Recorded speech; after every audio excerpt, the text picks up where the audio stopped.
you know, eventually I got older and realized, you know what? You bluffing. You bluffing. You love me. You love me. And you always gonna be my best friend.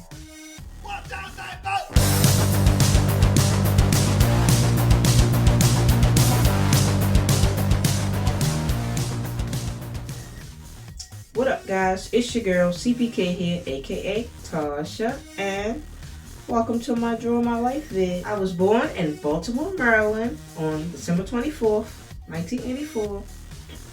For a long time, it was just me, my mom, and my big sister, who is 4 years older than I am. As a single mother, my mom spent a lot of time working to ensure we had everything we needed, but she always managed to make time for us. We may not have always been able to get our way, but she did what she could. Even when she was working 2 jobs and going to school, I can still remember her reading a story. Both my mom and my sister love books, encouraging me to love them too. Reading was a big part of my childhood. When I was younger, the stories I remember the most were The Little Critters, Bernstein Bears, and all the little Golden books. Then when I got a little older, I started reading the Ramona novels, and I love them. Beverly Cleary is definitely somebody who influenced my entire childhood. I read all of her books, and it made me so happy to realize, as of 2019 in November, she is still alive. She's like 100 and something years old. That's awesome, because I like the Ramona books, I liked Henry, I liked The Mouse and the Motorcycle. They were all the best. I also read the Fudge series from Judy Blume, but Ramona was just my favorite. Once I outgrew them, I found myself reading a lot of R.L. Stine and Christopher Pike. And when I wasn't reading horror narratives, you can be sure I had like the Archie comic in my hand. My sister and I have always been very close. She said when I was first born, she used to pretend that I was her baby. But eventually, we started saying we were twins, born 4 years apart. You know, it happens. It's rare, but it happens. So I can remember her making up all types of crazy stories about Miss Hot Lips. And she used to like sexually harass this guy who had like no interest in her. But I was like a little itty bitty. It was hilarious. I loved them. We used to play the weirdest games. For instance, it was this one tree right outside our apartment that we used to run around pretending that we were running down spiral stairs of a dungeon from giant crabs for some reason. And yeah, I know that was weird, but that was like so fun. We would do that for a long time. Dang, it sucked not having internet. But anyway, she also taught me like all the hand games. I mean, Miss Mary Mac, Rockin' Robin, all that. We played them all the time. Like I said, no internet. We had to entertain ourselves, which was cool because it was awesome. We used to raid our mama's closet while she was at work, trying on all her clothes and walking around in her heels. Yes, of course. But, of course, since she is the big sister, I had to deal with the usual. I can vividly remember when I was small, I loved Punky Brewster. So one day, while we were at our grandparents' house, I wanted to go out and play before the show came on. And she made me give her a horsey back ride. Not just one horsey back, multiple horsey back rides in exchange for letting me know when the show was about to start. So, you know, I was like 5 and she's like 9, and I had to ride her back and forth across my grandparents' living room so she could tell me that my show was going to start. But, you know, little sister problem, so it is what it is. And then, oh yeah, don't forget if you don't do it, I'm not going to be your friend anymore. Yeah, she pulled that card for so long, like. But, you know, eventually, I got older and realized, you know what, you bluffing. You bluffing. You love me. You love me. And you always going to be my best friend. But I also have another big sister that I love so much. She didn't live with us, but even as a child, she would visit every chance she could.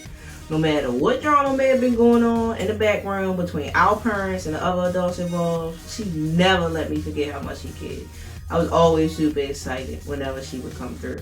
And even though she wasn't around 24/7, it meant a lot to me that she made it her priority to be a part of my life. even as a little kid. Like, that's love right there. I appreciate it. I love my big sisters. They're so awesome. While it may have just been the three of us in our 2-bedroom apartment, we nonetheless had a huge family between my grandparents and my aunts and uncles and great aunts and great uncles and cousins upon cousins upon cousins. I never felt like I was missing out on anything. We spent lots of time together regularly, to the point where most of my cousins are kind of like siblings. Like, we all just, we literally grew up in the same house for a good chunk of our childhood. So we legit sibling cousins, but it's all love. And even though our family, like every other family, is not perfect, it does have a lot of love in it. Now, since I've always been the quiet type, especially in group settings, I mean, if you know me, and I mean if you really know me, then you know I can talk your head off and be even a little rowdy around certain people. But for the most part, I'm quiet. I'm off in the corner, minding my business, not really wanting to get involved. So the whole time I was in school, I usually just had one friend. The friend changed because the schools I went to changed. We moved around a lot when I was little. We didn't stay in one. It was always West Baltimore. So I never felt like I was moving very far. I was always still close to my aunt and my cousins. But I usually had to switch elementary schools. So I went to 5 different elementary schools. And I always found me one little buddy to hang out with. So it was cool. Then life as I knew it completely changed when we started attending Solid Rock Apostolic Faith Church halfway through my childhood. We went from going to church on Sunday, like every once in a blue moon, to literally going every Monday, Wednesday, Thursday. And then on Sunday, you know, because it's Sunday, you had to go to Sunday school, then Sunday morning service, but then wait. You're going to stay there for like 3 hours, eat something for dinner, and then go to evening service. It was so fun, I'm telling you. It was lit. But anyway, if you couldn't guess, at this particular church, the services weren't short. If morning service started at 11, it didn't end until at least 3:30 p.m. Like, yeah. So church was pretty much our entire lives, which I now realize is honestly not the worst thing in the world. However, adapting to their version of a Christian lifestyle was not easy. Aside from the time you physically spent in church, there were many things that you had to give up. Going to the movies was out. Makeup, not allowed. Wearing jewelry, a sin. Shorts, tank tops. I don't care if you're a boy, girl, man, woman. It's too revealing. And if you are female, throw away all your pants. Because you can't wear anything pertaining to a man. If you weren't already married, you could not date without the pastor's permission. So if she say no, then no. You cannot date that man. I don't care who he is. We can only listen to gospel music. That broke my heart. They didn't even want you reading romance novels if it depicted couples living immorally. Meaning my mother and sister had to get rid of so many books. It was ridiculous. It was quite traumatizing to my sister since she really loved those books. Their mantra was you were supposed to live in the world and not be of the world. I hope y'all get that. I didn't get it for a long time. I think I get it. Sometime while we were attending Solid Rock, my mother met one of the minister's sons, who was the father of a 4-year-old little boy at the time. And before any of us kids knew what was going on, boom, they were engaged. Like, the next thing next thing we knew, they were married and we was all living in the same house. And like, that's the like chaos. A little while after they were together, my family hit a financial rough patch. And it got to be too much for my mom. So she packed us all up and moved us to my house, where she and my uncle let us stay with them and their kids. By the time my sister reached her teenage years, she grew too mature to hang out with a stupid little kid like me. I mean, she didn't straight disown me or anything, but so I grew a lot closer to one of my little cousins. We were already tight to begin with, so for years, we 11 kids and the 4 adults all lived in that 4-bedroom, 3-level row home. So I shared a room with my sister, my stepbrother, and 2 of my cousins. Our bedroom was literally almost nothing but beds and toys. Like, I didn't draw all the toys, and I just kind of wrote kitchen set. Because I'm not an artist, guys. These pictures suck. I know they suck, but bear with me. There were times where I felt like I couldn't imagine living apart from them. And then there were times I hated living with so many people. And that was when it came to doing all these damn chores. Trust me, washing dishes for 15 people is a lot for a 9-year-old. And washing dishes was just one of the chores for the 4 oldest kids. Each color represent a kid. And every day we were cleaning up after all the younger kids. Because even though I was only 8, 9, and 10 those few years I lived there, and I was the second oldest, so I mean the third oldest. I was almost one of the youngest oldest ones. We were little kids. Everyone had to do their part. So as the big kids, it was our part to help keep the house clean and make sure the little ones, is what we call them, which I find hilarious now. We were like literally babies calling the other kids babies. The littler babies. It was a lot of us there. It was not easy taking care of all 11 of us. So that's what we did. We babysat, we washed, we cleaned the bathrooms, we swept floors, we mopped, we washed dishes, we made bottles, we fixed snacks, we made lunch. No. Big kid stuff. Little kids didn't know nothing about that, but you know, we did. When I was 10, my life changed again. We were all set out on my aunt and uncle's home, losing a lot of our valuables and sentimental items. I was too young to fully digest all that happened. I just knew my aunt and uncle and their kids had to move to one of my other uncle's house while we crashed at a family who attended our church. We crashed with one of them. Eventually, we were able to move back into our own apartment, and I no longer had to share a room with my stepbrother, so that was awesome. The only drawback for me was trying to adjust to no longer seeing my cousins every day because we moved out Dickey Hill. To anybody that don't know, that's like farther away from the city and closer towards Baltimore County, even though it is technically still in Baltimore City, but either way, to me it was like a million miles away from my cousins, and I didn't like that. My aunt had been my after-school caretaker long before we moved in. Then we all lived together for so long, so when I suddenly got old enough to babysit my younger sibling, meaning I no longer had a reason to go over my aunt's house after school, it actually took a while to deal with. I drove my aunt over crazy back in every weekend to go over there because I missed them so much. It was like, I'm used to seeing you every day or at least 5 times a week. I can't not see you. I think they understood, even though I was so annoying. I know I was.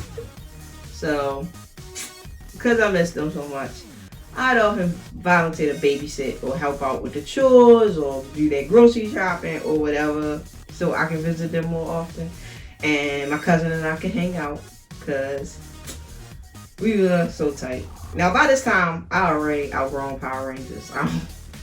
I actually wasn't really into them anymore. But at the same time, when I was a little younger, like when we all lived together, we did really love Power Rangers. Like, we mostly bonded over music. We both love rap, and there really wasn't that many other people to talk to because, you know, we were sneaking to listen to other music other than gospel music. We technically still was only supposed to be listening to gospel music, but I knew I drew us for pants there, but that was mostly because I just kept forgetting to draw skirts. So we were very much still going to church, and for a while we went hard for No Limit Soldiers. We even watched and adored all of their terrible movies. Like, we thought they were masterpieces. Like, and we was gonna be rappers. Like, little kid, we just knew we was gonna be the best rappers. You know, even though I'm like painfully shy and don't like attention, I somehow thought I would want to stand on a stage and rap in front of a group of people. But that's childhood logic for you. We spent most of our free time choreographing dances to our favorite songs and some of the songs that we wrote, because, you know, of course we're going to make up dances to the songs that we write because we was going to be stars. We had to have our routines ready. And we used to go take pictures a lot too. That's why the little cameras there. Like, back in the day, I don't think it's popular now, because why would it be? Everybody got camera phones, but we ain't had camera phones, so we had to go get our pictures taken. Or we didn't have to. We could have bought the disposable cameras, but we like to be extra and go get our pictures taken by a professional photographer, because, you know, we were the shit.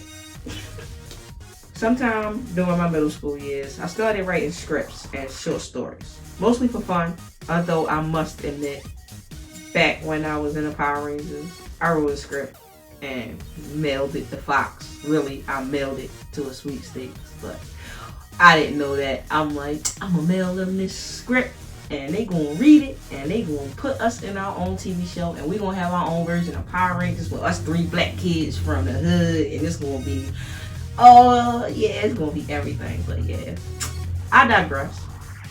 When I was around 11, I started writing for my own entertainment, and I still have most of my old stories. I think I'm a low-key hoarder, but even though they're stupid little narratives that I just made up for something new to read, I'm glad I have them. Every few years or so, I dig them out and read them and just trip off of them. Since money was always tight, I didn't receive an allowance or anything. But don't get it twisted. My mother would give me money whenever she could. It's just that most of the time, their paychecks had to go to bills, so I had to make my own money. But it was all good. I would tutor. I tutored kids, older people. It didn't matter. I was good at math, so I tutored everybody, cousins, aunts, mom. I also would walk my little cousins home from school, and then, you know, babysitting. Taylor's oldest time, I babysat my cousins. I babysat my niece when she was born eventually. I babysat one of my neighbors' little girls. Like, anything to make them coins so I can get the things that I wanted to get, because, you know, I'm a hustler, baby. And them $120 shoes was not getting bought by my mom, so I had to buy them myself. When I was 15, my sister gave birth to my niece, and since we weren't really happy living at home anymore, we moved into a 1-bedroom apartment.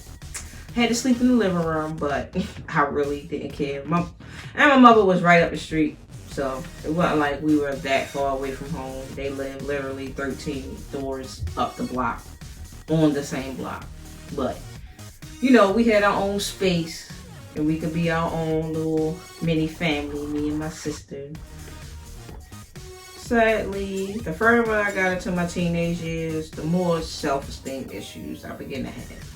I wasn't thin like my sisters and my cousins, and I was still very much a tomboy who wasn't comfortable in my own skin. So most of my teenage years, I felt extremely unattractive. I thought every outfit I wore made me look hideous. Then, to make matters worse, my cousin and I had a huge disagreement, and at the time I thought we'd never rebound from it. You know, I just thought it was the worst in the world, and, you know, I lost a friend forever and ever. Of course, that wasn't the case, but back then, it really hurt.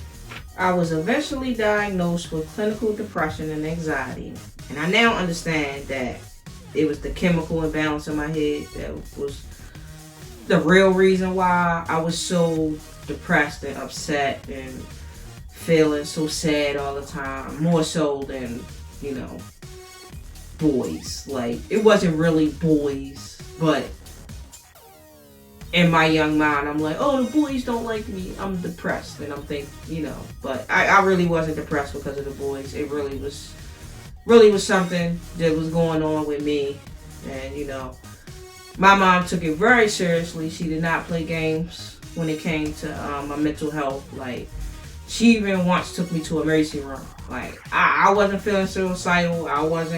Nothing was going on, but she felt that worried about my mental health that she's like, no, I'm taking you to the emergency room, making sure you're okay. I'm not going to just go in my room and pray that you don't do anything to yourself. So I appreciate that. I mean, it was annoying at the time because I just wanted to be home in my bed and be sad, but ended up sitting in the emergency room for hours, so they can make sure I didn't hurt myself. And I know there are people who do hurt themselves, so I appreciate it. I think more parents should take that approach. Better safe than sorry. Because I missed so much time for school, I was failing half of my classes. At the time, I was still struggling with sadness and anxiety, so I didn't want to deal with the stress of playing catch up. So I admittedly took the easy way out and went to get my GED soon after I turned 16 and started going to community college a year early.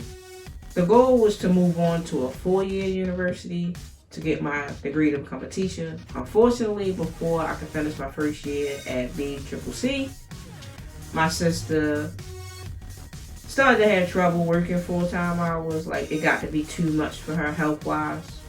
So I stepped away from school and jumped head first into the workforce. I started working 60 to 70 hours a week. I guess that really haven't changed, but then in 2008 and 2009, my family was forced to grieve 4 devastating losses that many of us still struggle with. 2 of the losses were very sudden, but it's not anything I really want to get into in this video. In part because of this heartbreak, I slipped into an even deeper depression. I isolated myself from the world as much as humanly possible to the point where I didn't even deal with my family. At one time, another cousin had passed away. He had drowned. And I didn't even know because my family couldn't reach me because I didn't want to deal with anybody. I just cut myself off from everything and everyone, and even resorted to like cutting myself to try to distract myself from the actual pain I was feeling, but it doesn't work. Nothing like that will work. Meanwhile, my family continued to grow. By this time, I had 4 nephews, 2 from each sister, and I got a lot of cousins. I got so many little cousins now. Babies everywhere. Eventually, I realized I wasn't going to get better without putting in some work. So I started talking to a therapist again. Throughout my childhood, there were a few times when my mother thought it was pertinent to get me help. And as an adult, I realized the need once more. So this is me treating myself to a hotel room out of town. FYI. It was awesome. I enjoyed the me time. I also enlisted the help of my family, who assisted tremendously, simply by being there for me. With time and a lot of hard work, I was able to get myself together, and I realized despite the ones that I loved and lost, and things I wanted but didn't have, life was pretty damn good, and I was able to truly appreciate everything I had, like a roof over my head and a good job and a lot of people who loved me. It just took some time and effort to get there. So anybody who is in a bad place now, just know with time and effort, you can get there. Life can be good again. A few years ago, I met Phil. We met at work, and after taking time to get to know each other, we soon realized that we wanted to start a relationship. It was a big step for me since I hadn't had a boyfriend since I was merely a teen. Meaning, essentially, it was my first relationship. I was scared, like really scared to take such a leap, but he presented himself as someone worth taking a risk for, and he never made me regret it. I'm very grateful for that. I mean, neither of us are perfect, but I do feel like we fit perfect together, and he's the love of my life. I mean, I'm very grateful for how well he treats me. I don't want to guess too much, but he's my baby. I love him. Last but not least, about 2, maybe 3 years ago, my sister exposed me to YouTube when she introduced me to a few of her favorite YouTube channels. Before then, I only went on YouTube to put on cartoons for my niece and nephews. If we were out and I wanted them to sit still and be quiet, I would look up Looney Tunes on YouTube and let them watch it. But yeah, she introduced me to a few creators that I started watching over the years, and then about a year ago, I found 2 creators on my own that I really like, and somehow, some way, it inspired me to start my own YouTube channel. So that leads up to today. I still work, I still have my family, and now I do YouTube. But anyway, that's all for today. I hope you guys liked the video. If you did, make sure to give it a big like. If you enjoyed my content, please subscribe. And if you want to know when I upload, hit that notification bell. Other than that, I will see you guys next time. Thanks for watching. Bye, guys.